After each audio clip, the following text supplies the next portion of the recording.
Olá, meus amigos, que a paz do Mestre Jesus esteja em nossos corações. Vamos continuar o estudo do Livro dos Espíritos a partir da questão 983, penas temporais. Vamos lá?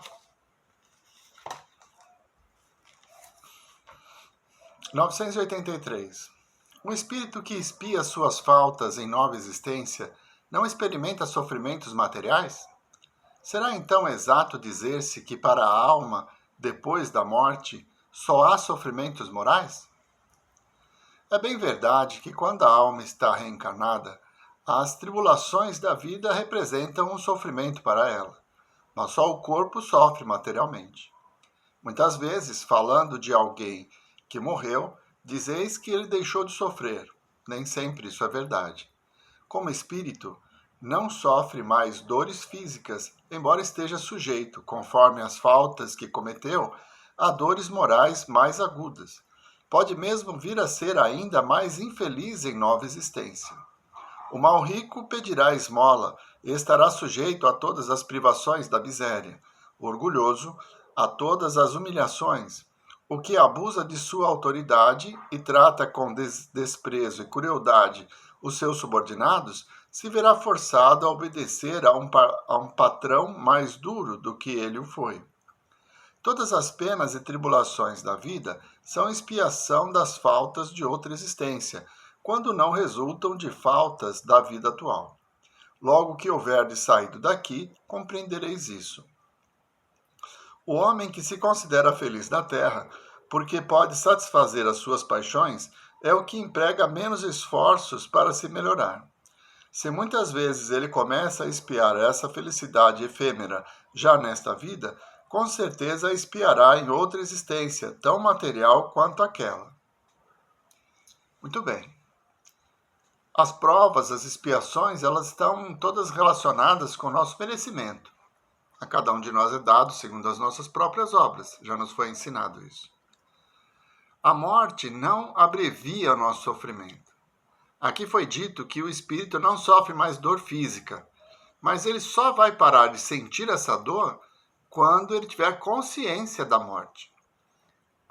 Quem leu o livro Nosso Lar vai lembrar que no período em que André Luiz ficou no umbral, ele exibia uma chaga enorme no abdômen, resultante da cirurgia. E ele exibia aquilo porque acreditava que tinha desencarnado devido à cirurgia, não aceitando que era um suicida inconsciente pela vida desregrada que ele levou. Então, mesmo na espiritualidade, mesmo sem o corpo, nos trabalhos mediúnicos não é incomum que o espírito relate sofrimento pela dor, pela falta de ar, por frio ou calor. Sabemos que o espírito não sente nada disso, mas dentro do psiquismo dele, ele ainda acredita ter o próprio corpo e por isso continua tendo as mesmas sensações. É a mesma coisa que acontece quando alguém que teve um membro amputado, perna, braço, e continua sentindo, às vezes, coceira ou dor naquele membro que já não existe mais. É algo que está no psiquismo e não na matéria. Mas as maiores dores do espírito da erradicidade vêm da moral, da sua consciência pesada, do remorso, do ódio que ele pode sentir por atividades que se desenvolveu durante a encarnação. Uma nova vida vai lhe dar a oportunidade do resgate, e normalmente os remédios são amargos. Por isso é que ele diz, o rico vai pedir esmola, o mau patrão vai ter um patrão ainda pior do que ele. Enfim, meios para que nós aprendamos a não errar de novo. Por isso as provas, as expiações que vivenciamos nessa existência estão relacionadas com as vidas passadas e também com as coisas que aconteceram nesta vida. 984. As vicissitudes da vida são sempre a punição das faltas atuais? Não. Como já dissemos, são provas impostas por Deus ou que vós mesmos escolhestes como espírito antes de encarnardes, para expiação das faltas cometidas em outra existência, porque jamais fica impune a infração das leis de Deus, e, sobretudo, da lei de justiça. Se não for nessa existência, será necessariamente em outra. Eis porque aquele que vos parece justo muitas vezes sofre. É o passado que o pune. Para exemplificar isso, no livro Céu e Inferno tem aquele caso do avô que foi enterrado vivo. E na exumação do corpo, a neta não se conforma. Por que fizeram isso, já que o avô tinha sido uma pessoa justa, honesta, bondosa? Não merecia uma morte daquela forma. Em comunicação ao Grupo Espírita de Paris, ele relata que pediu para morrer daquela forma porque numa vida anterior ele havia sepultado a esposa numa parede. Prendeu-a viva.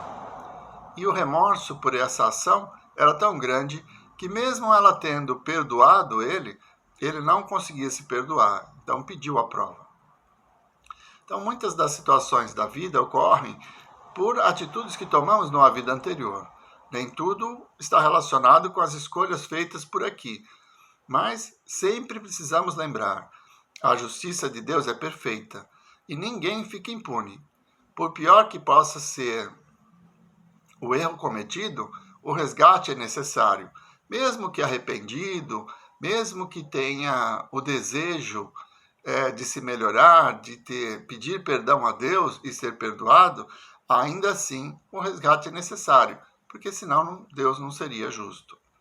Então, a resignação diante das provas demonstra a nossa fé em Deus, porque aceitamos que sofremos aquilo que precisamos, dentro de uma misericórdia e justiça perfeitas da lei de Deus. 985. A reencarnação da alma num mundo menos grosseiro é uma recompensa? É a consequência de sua depuração, visto que, à medida que os espíritos se vão purificando, passam a encarnar em mundos cada vez mais perfeitos, até que se tenham despojado totalmente da matéria e se lavado de todas as impurezas, para então gozarem eternamente da felicidade dos espíritos puros no seio de Deus. Nos mundos onde a existência é menos material do que na Terra, as necessidades são menos grosseiras e menos intensos os sofrimentos físicos.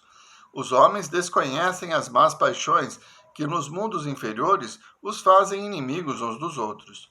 Não tendo nenhum motivo de ódio nem de ciúme, vivem em paz, porque praticam a lei de justiça, amor e caridade. Não conhecem os aborrecimentos e os cuidados que nascem da inveja, do orgulho e do egoísmo, e que constituem o tormento de nossa existência terrestre. A evolução do espírito é porque ele venceu as paixões. O que nos faz sofrer? Não é o orgulho? Quando nos sentimos decepcionados, não é porque alguém agiu de uma forma diferente daquela que nós acreditamos ser a certa? Quando somos contrariados? Então, vencer as paixões é um sinal de evolução. Quando nós conseguimos compreender o nosso semelhante de uma forma a aceitar o seu livre-arbítrio, nós vamos ser mais felizes, independente das provas e expiações pelas quais nós precisamos passar. Mas vencidas as etapas, vencido o orgulho, a vaidade, o egoísmo, o aprendizado do amor ao próximo nos leva a um estado de felicidade, por isso reencarnamos em mundos mais evoluídos e menos materiais. O corpo ainda é um obstáculo para a nossa felicidade, porque ele nos limita. À medida em que vamos evoluindo, nós vamos nos desmaterializando. E cada vez as encarnações são mais simples, mais serenas. A morte deixa de ser um estado de decomposição, como acontece hoje. É uma simples mudança de plano, saindo do mundo material e retornando à pátria espiritual, mas com suavidade. Porque, livre das paixões, compreendemos a justiça e a misericórdia do Pai.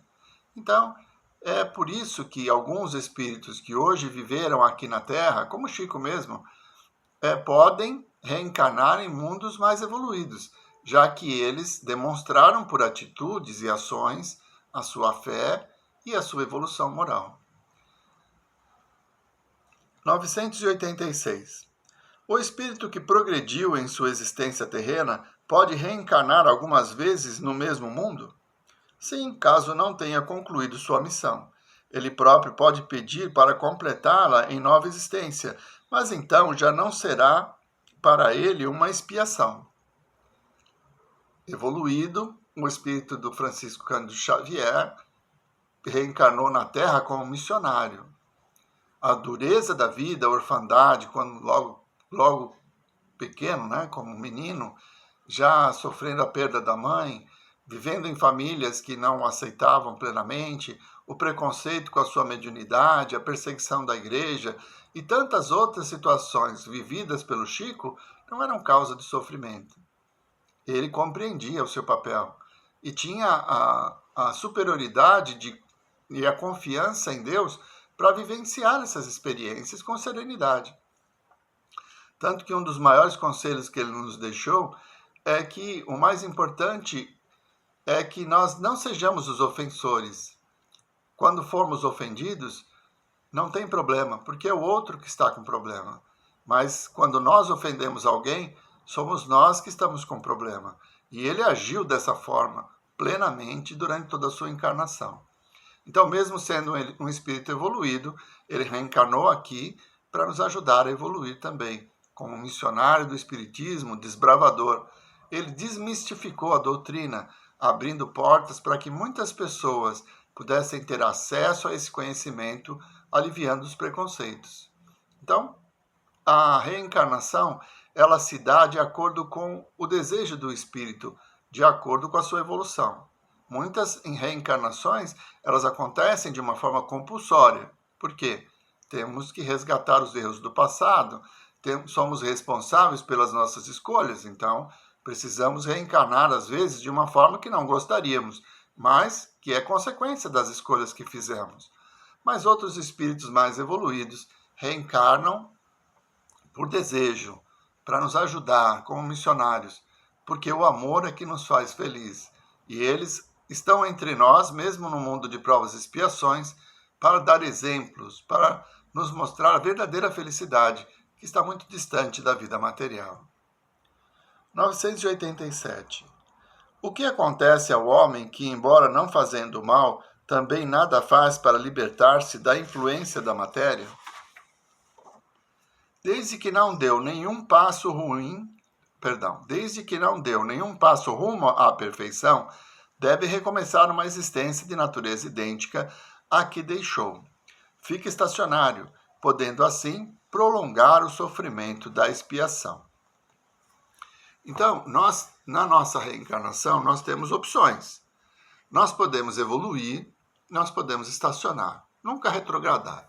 As lições aprendidas, elas são o conhecimento que nunca vamos perder, mas podemos, por preguiça, por má vontade, usar o nosso livre-arbítrio e, diante das oportunidades, abrir mão. Não, isso eu não vou fazer, eu não tenho tempo, eu poderia estar ajudando, mas eu tenho outros compromissos que não posso.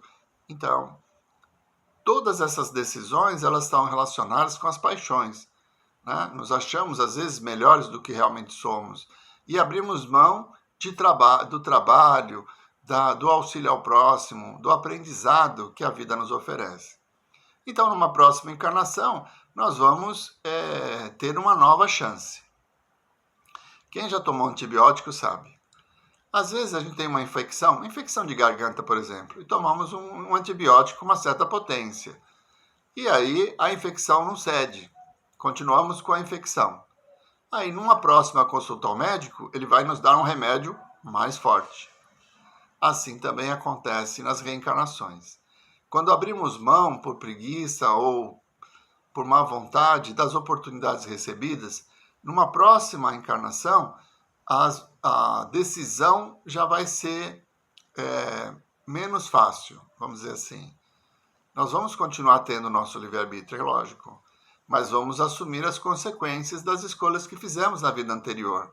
Então, abrir mão de uma oportunidade, do exercício da caridade, da compreensão, ainda guardar mágoa das pessoas, sentir ódio, desejo de vingança, tudo isso são situações que vão nos trazer sofrimento na nossa existência atual, no nosso período na erradicidade antes de uma próxima encarnação e também numa próxima encarnação.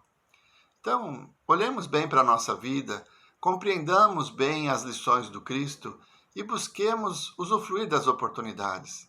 compreendendo e aceitando as pessoas que conosco caminham, combatendo as nossas más tendências e buscando nos tornarmos pessoas melhores. Esse é o caminho para uma reencarnação mais suave numa próxima oportunidade. Bom, vamos parando por aqui. Na semana que vem retomamos a partir da questão 988. Vamos agradecer ao Senhor por mais essa oportunidade do estudo, do aprendizado, pela presença inspiradora dos mensageiros do Cristo que nos conduzem nesses estudos, para que, aprendendo um pouco mais, tenhamos a força de vontade de superar a nós mesmos e nos tornarmos pessoas melhores. Muito obrigado, Mestre Jesus. Muito obrigado, meus irmãos. Uma boa semana a todos.